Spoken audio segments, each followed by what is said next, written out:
Sa ngalan ng Ama at ng Anak at ng Espiritu Santo. Amen. Ang pagpapala ng ating Panginoong Hesus Kristo, ang pag-ibig ng Diyos Ama, at ang pakikipagkaisa ng Espiritu Santo naway sumainyong lahat. At sumaiyo rin. Mga kapatid, aminin natin ang ating mga kasalanan upang tayo'y maging marapat gumanap sa banal na pagdiriwang. Inaamin ko sa makapangyarihang Diyos at sa inyo mga kapatid, na lubha akong nagkasala sa isip, sa salita at sa gawa, at sa aking pagkukulang. Kaya isinasamo ko sa mahal na Birheng Maria, sa lahat ng mga anghel at mga banal, at sa inyo mga kapatid, na ako'y panalangin sa Panginoong ating Diyos. Kaawaan tayo ng makapangyarihang Diyos, patawarin tayo sa ating mga kasalanan at patnubayan tayo sa buhay na walang hanggan. Amen. Panginoon, kaawaan mo kami. Panginoon, kaawaan mo kami. Kristo, kaawaan mo kami. Kristo, kaawaan mo kami. Panginoon, kaawaan mo kami. Panginoon, kaawaan mo kami. Manalangin tayo. Ama naming makapangyarihan, ipagkaloob mong lagi naming ikaligayang ikaw ay paglingkuran, sapagkat walang maliw at walang kahulilip ang kasiyahan kapag sumasamba kami sa iyong kapangyarihang nagpapairal sa tanang sanlibutan sa pamamagitan ni Hesus Kristo kasama ng Espiritu Santo magpasawalang hanggan. Amen.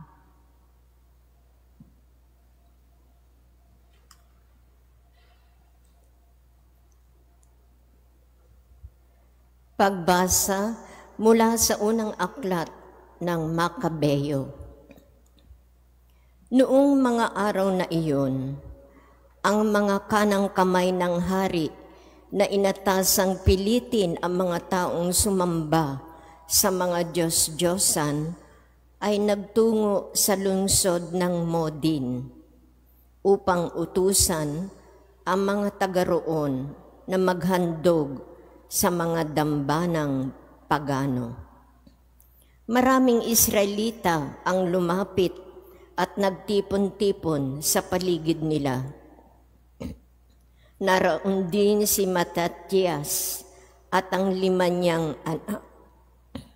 Nilapitan si Matatias ng mga kinatawan ng hari at sinabi, "Ikaw ay pinunong iginagalang dito at sinusunod ng iyong mga kaanak.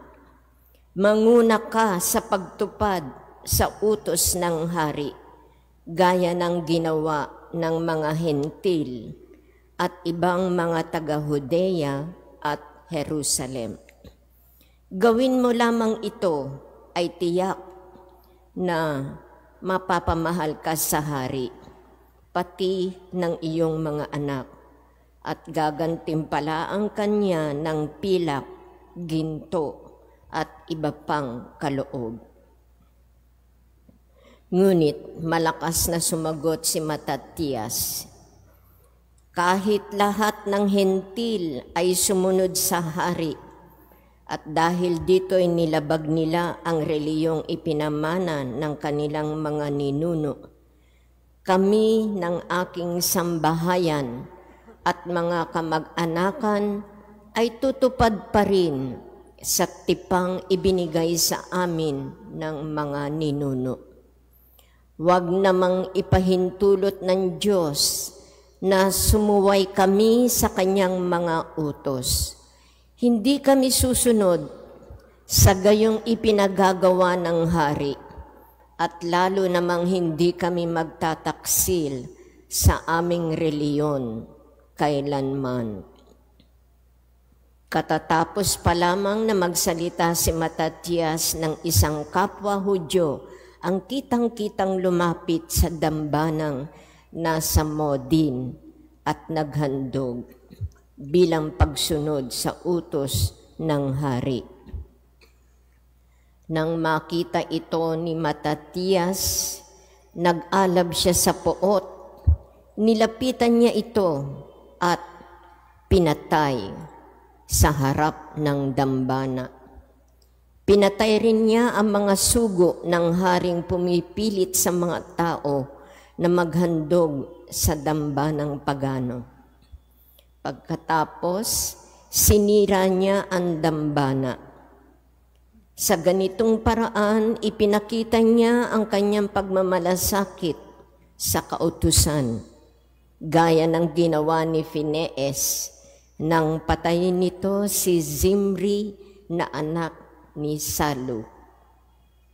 Matapos gawin ito, nilibot ni Matatias ang buong lungsod na ganito ang isinisigaw: sino mang tapat sa tipan ng Diyos at tumutupad sa kanyang mga utos ay sumunod sa akin. Pagkatapos nito, siya at ang kanyang mga anak ay namundok. Iniwanan nila ang lahat ng kanilang ari-arian sa lungsod.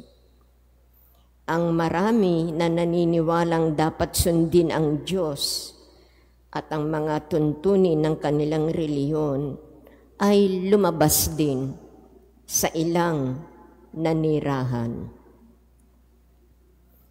Ang salita ng Diyos. Salamat sa Diyos.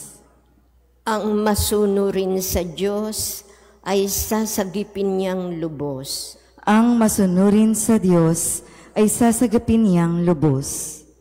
Ang dakilang Panginoon, ang Diyos na nagsasaysay.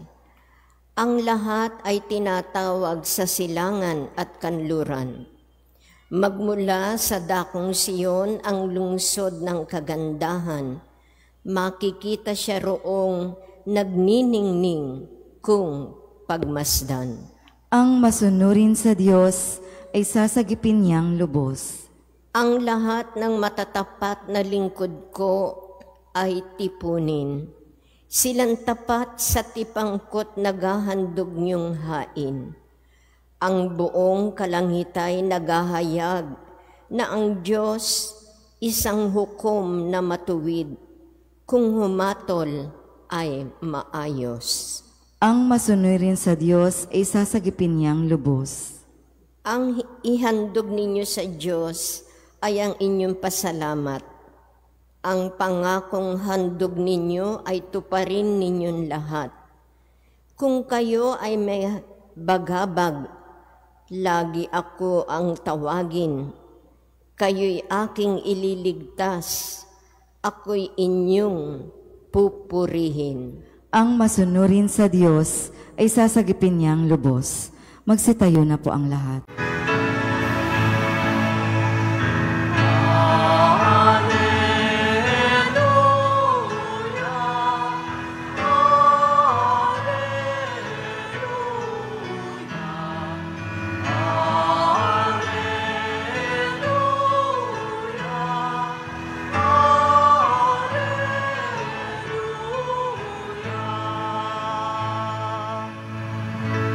Sa daigdig ay laganap,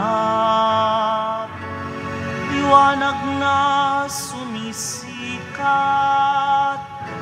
salitang buhay ng lahat.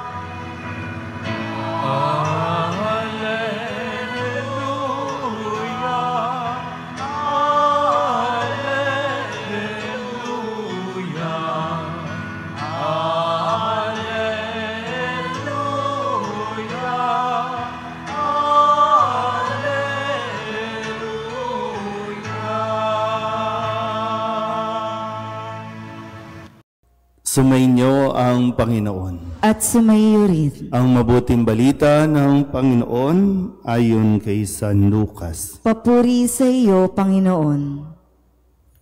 Noong panahong iyon, nang malapit na sa Jesus sa Jerusalem at matanaw niya ang lungsod, ito'y kanyang tinangisan. Sinabi niya, kung nalalaman mo lamang sa araw na ito, kung ano ang makapagdudulot sa iyo ng kapayapaan. ngunit lingid ito ngayon sa iyong paningin. Sapagkat darating ang mga araw na paliligiran ka ng kuta ng iyong mga kaaway, kukubkubin at gigipitin sa magkabi-kabila. Wawasakin kanila at lilipulin ang mga anak mo sa loob ng iyong muog. At ni isang batoy, wala silang iiwan sa ibabaw ng kapwa bato. Sapagkat hindi mo pinansin ang pagdating ng Diyos upang iligtas ka. Ang mabuting balita ng Panginoon. Pinupuri ka namin, Panginoong Hesukristo. Isang magandang umaga po sa inyong lahat. Ngayon po ay Huwebes ng ika-33 linggo sa karaniwang panahon. At sa ating pong Ebanghelyo, maganda po na mapagnilayan natin ang mga sinabi ni Jesus sa ating Ebanghelyo nang siya po ay papunta na sa Jerusalem at makita niya ang Jerusalem. Ang lugar pong ito ng Jerusalem sa kasaysayan ay maraming sumakop at maraming ilang beses na ring ginera o yung mga pinatumba itong mga muog no ng Jerusalem dahil nga marami pa noon ang nakikipag-away, nakikipaggera para lamang masakop no ang bayang ito ng Jerusalem. Kung kaya pagdating ni Jesus doon, sabi dito, tinangisan niya ang lugar na ito at sinabing, kung nalalaman mo lamang sa araw na ito kung ano ang makapagdudulot sa iyo ng kapayapaan. Kapayapaan, pag sinabing kapayapaan, yung talagang malaya ka. Kapayapaan, yung talagang nararanasan mo yung kaginhawahan. So, sabi ni Jesus, kung nalalaman mo lang kung ano ang makapagdudulot sa iyo ng kapayapaan. Ang gandang mapagnilayan itong bahaging ito, no? Ano nga ba makakapagdulot ng kapayapaan? At sa ngayon ba, sabi ba natin na may kapayapaan tayo? Kahit, no, pangkalahatan, may kapayapaan ba sa bansa natin na hanggang ngayon ay ang daming nakawan? Hanggang ngayon, ang pinag-uusapan sa Senate, sa Congress, tungkol pa rin sa pera. Kapayapaan ba? May kapayapaan ba ang taong lagi nilang pera ang concern? Sa inyo po mga may pera dito, may kapayapaan ba kayo? Nararamdaman niyo ba yun? Ano nga ba yung kapayapaan? Sa unang pagbasa, muli sa aklat ng Makabeo, panibagong katauhan ang pinapakilala sa atin, itong si Matatayas. No, ganun din ang kanyang sabi dito, naroon si Matatayas at ang 5 niyang anak. Dahil yung hari ay pinapasunod ang lahat ng mga Hudyo na gawin ang kanyang ipinag-uutos, ang sumamba sa mga dambanang kanilang ginawa, mga dambanang pampagano, mga dambana na mayroong nilikhang mga Diyos-Diyosan. At ang sabi dito, gawin mo lamang iyan, tiyak na mapapamahal ka sa hari, pati ang iyong mga anak. Gagantimpalaan ka niya ng pilak, ginto at iba pang kaloob. Para ba, di ba? Pag may kapayapaan, parang mananahimik ka. Pero yun nga po, kapayapaan ba talaga na mararanasan ni Matatayas at ng kanyang pamilya na sundin ang utos ng tao, labagin ang utos ng Diyos? So dito po, ang pinapaalala sa atin, ang tunay na kapayapaan na hinahanap natin, mangyayari lamang at mararanasan natin kung tayo po ay nakakasunod sa utos ng Diyos. Seemingly, may kapayapaan tayo kapag sumusunod tayo sa mga may kapangyarihan na kahit na sinasabi ng labag na ito sa utos ng Diyos, pero yung dinadahilan natin para tahimik ang buhay natin.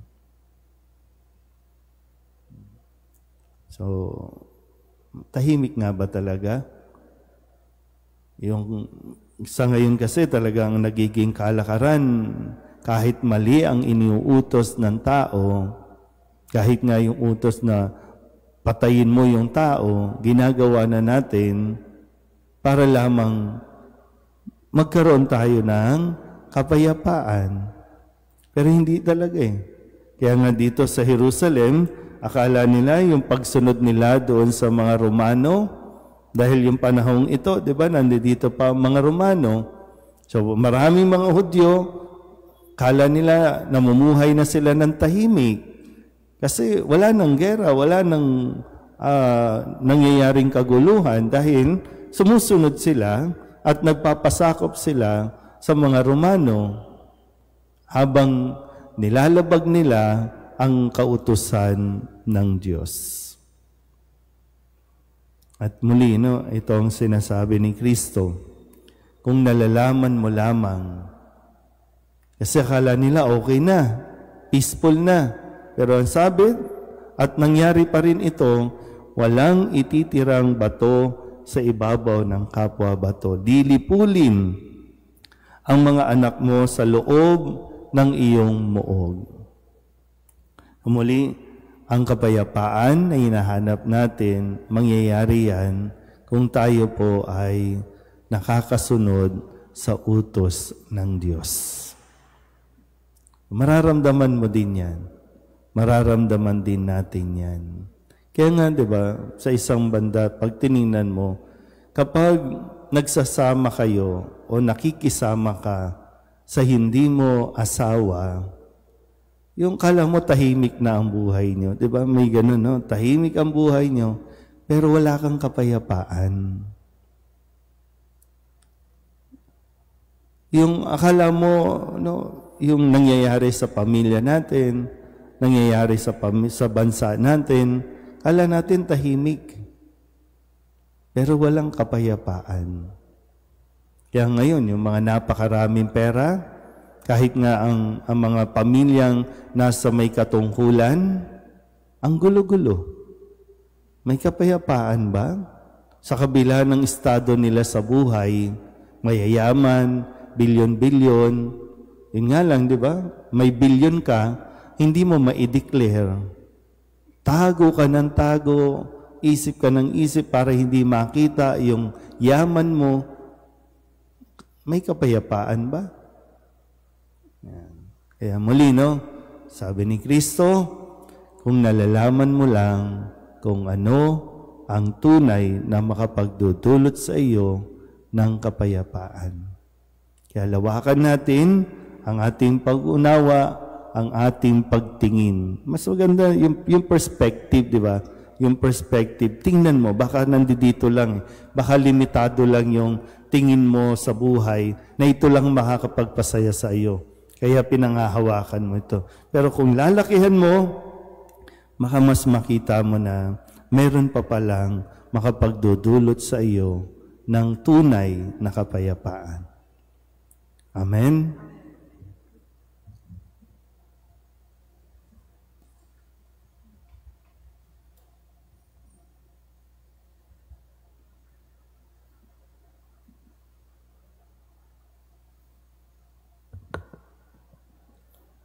Oratio Imperata para sa katapatan, katotohanan at katarungan. Amang makapangyarihan sa lahat, ikaw ang gumabay sa iyong bayan mula sa pagkaalipin bilang haliging ulap sa araw at haliging apoy sa gabi. Sa panahong ito ng panlilinlang at katiwalian na bumabalot sa aming bayan, ipamalas mo sa amin ang iyong liwanag na nagtataboy sa lahat ng dilim. Inaamin namin kami rin ay madalas lumalakad sa kadiliman.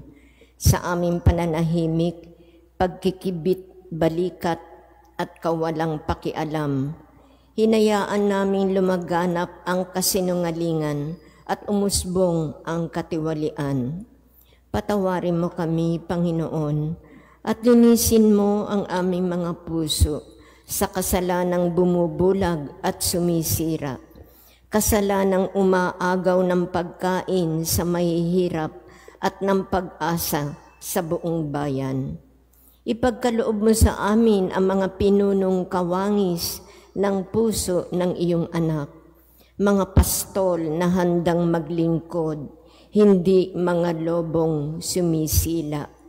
Sa kapangyarihan ng inyong banal na Espiritu, bigyan mo kami ng lakas ng loob na itakwil ang kasinungalingan, ibunyag ang pandaraya, igiit ang katarungan, at ipagtanggol ang katotohanan sa lahat ng aming gawain, pampubliko man o pansarili, upang ang katapatan ay dumaloy sa aming lupain tulad ng ilog, at ang katwiran ay rumagasa na parang malakas na agos.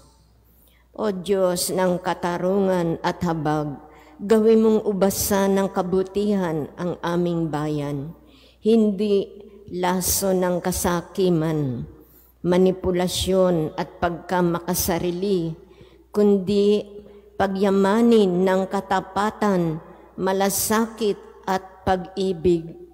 Hinihiling namin ito sa pamamagitan ni Kristo na aming Panginoon. Amen. Maria, salamin ng katwiran, Ipanalangin mo kami. San Miguel Arcangel, Ipanalangin mo kami. San Lorenzo Ruiz at San Pedro Calunsod, Ipanalangin ninyo kami. Magsiupo na po ang lahat.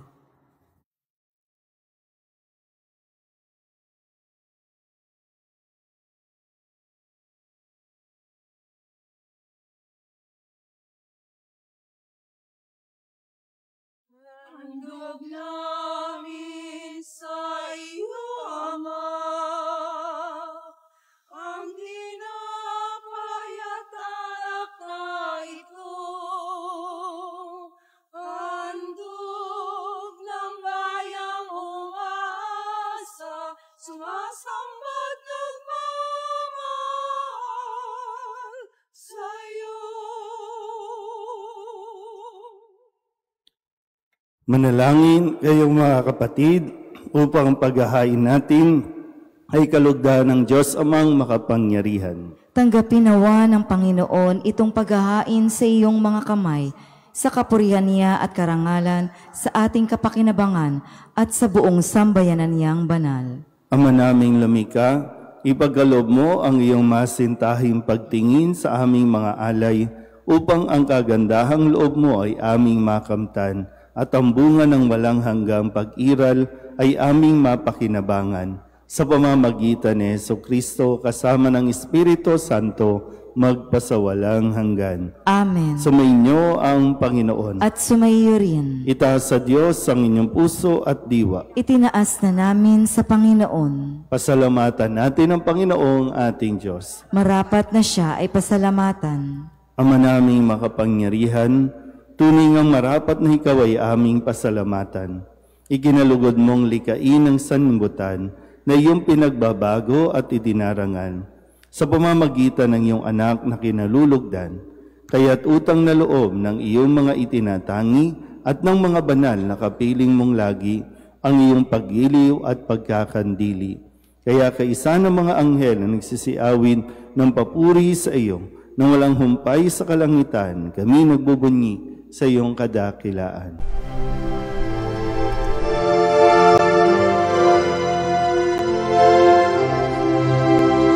Santo, Santo, Santo, Panginoong Diyos makapangyarihan, napupuno ang langit at lupa ng kalwalhatian mo.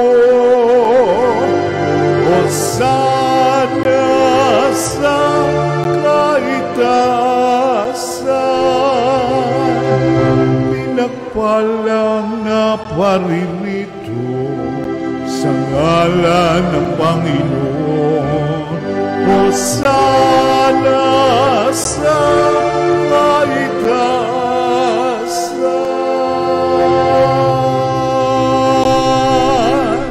Ama naming banal, ikaw ang bukal ng tanang kabanalan. Kaya't sa pamamagitan ng iyong Espiritu, gawin mong banal ang kaloob na ito upang para sa aming maging katawan at dugo ng aming Panginoong Hesu Kristo. Bago niya pinagtiis ang kusang loob na maging handog, hinawakan niya ang tinapay, pinasalamatan kaniya, pinagati-hati niya iyon, iniabot sa kanyang mga alagad at sinabing, "Tanggapin ninyong lahat ito at kanin, ito ang aking katawan na ihahandog para sa inyo."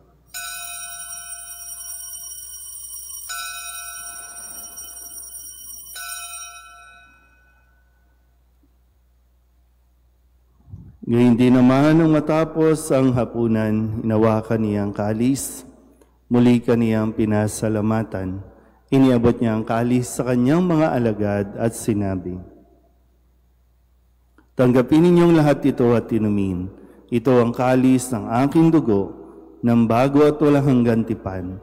Ang aking dugo na ibubuhos para sa inyo at para sa lahat, sa ikapagpapatawad ng mga kasalanan. Gawin ninyo ito sa pag-alaala sa akin."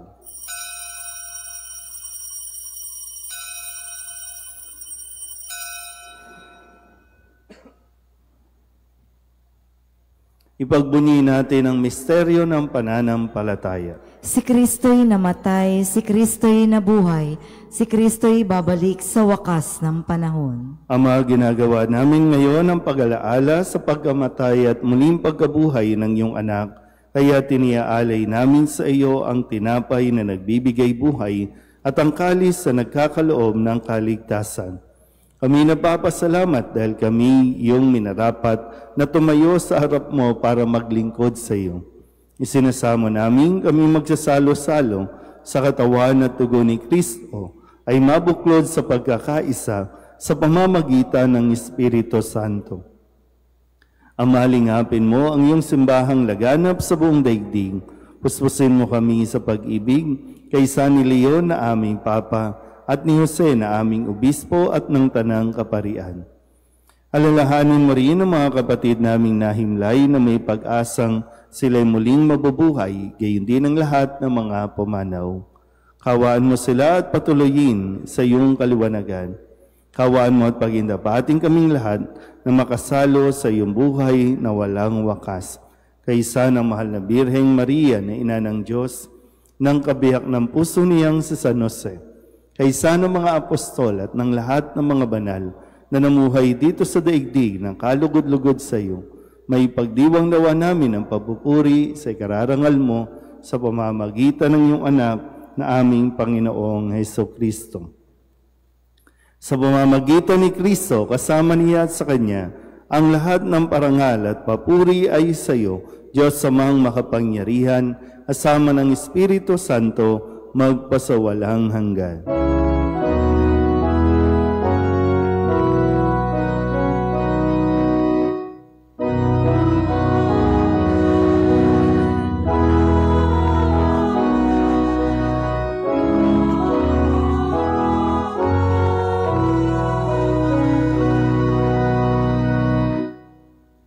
Sa tagubilin naman nakagagaling na utos at turo ni Jesus sa Panginoon natin at Diyos, ipahayag natin ang lakas loob.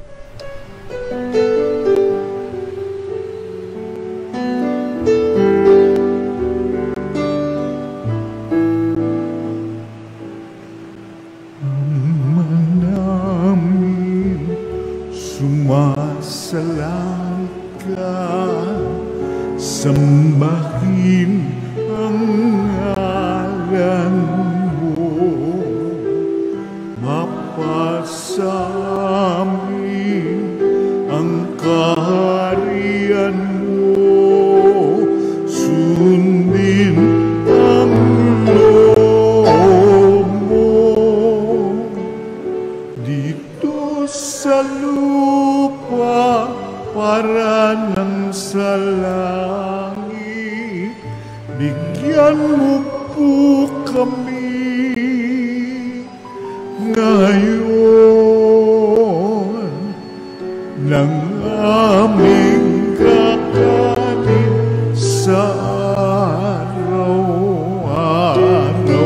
at patawarin mo kami sa aming mga sala para ng pagpapatawan namin sa nagkakasala sa amin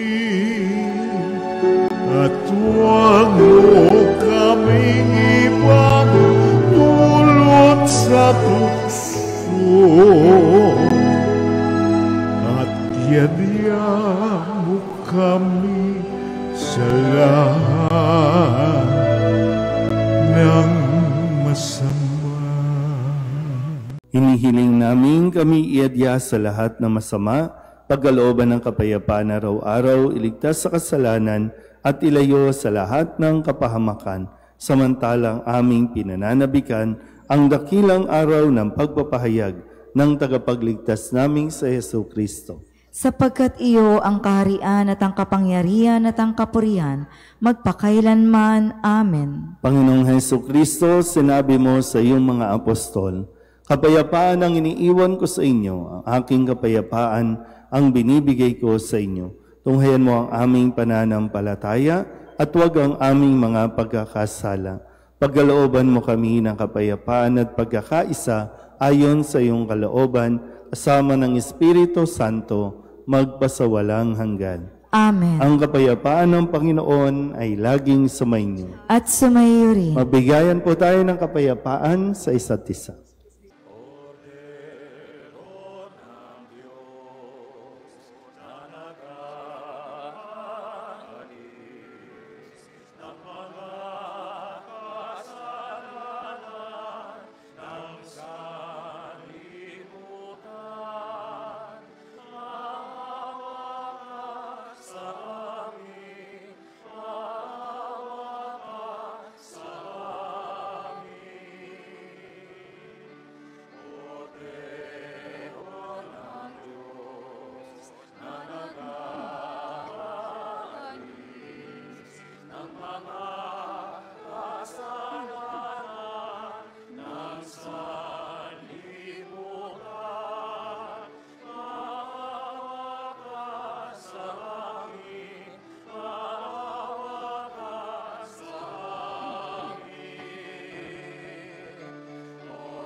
Ito ang kordero ng Diyos.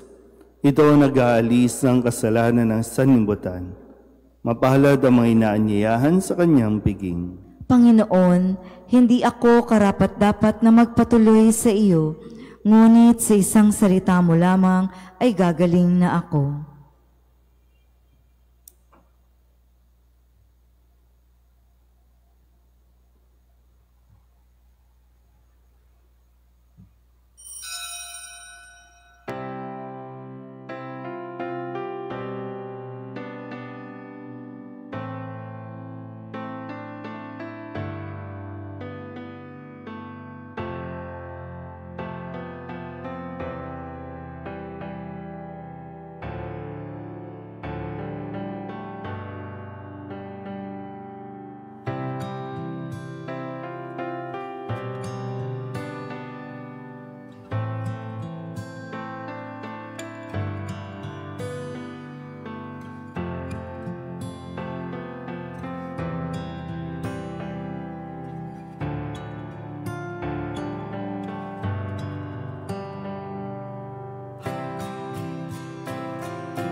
Manalangin tayo.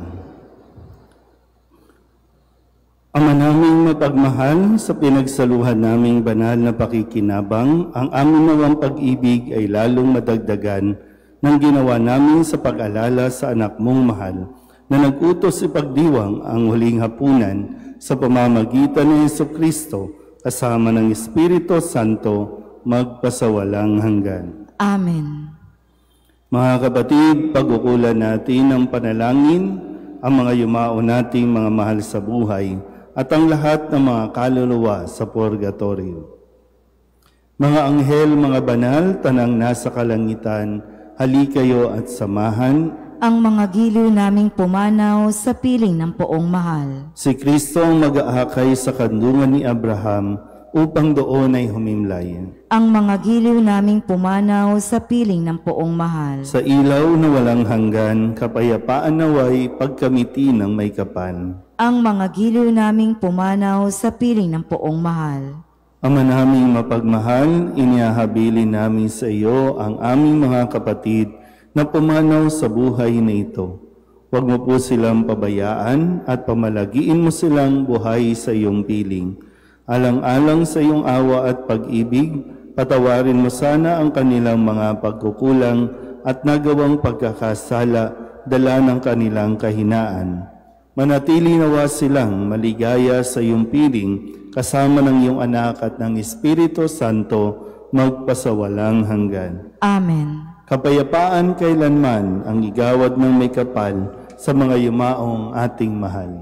Sila nawa ay silayan ng ilaw na walang hanggan.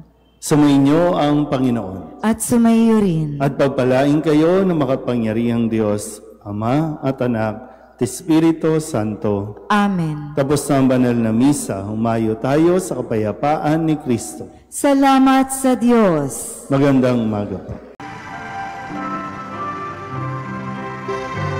Nuestro Padre Jesus Nazareno, sinasamba ka namin, pinipintungo ka namin, aral mo ang aming buhay at kaligtasan.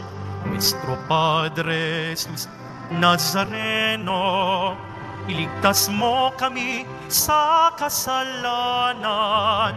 Ang krus mong kinamatayan ay sagisag ng aming kaligtasan. Nuestro Padre Jesus Nazareno, dinarangal ka na amin. Nuestro Padre Jesus Nazareno, nilulwalhati ka namin.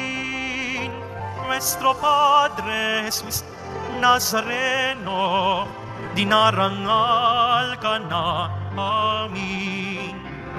Nuestro Padre Jesus Nazareno, nilulwalhati ka namin.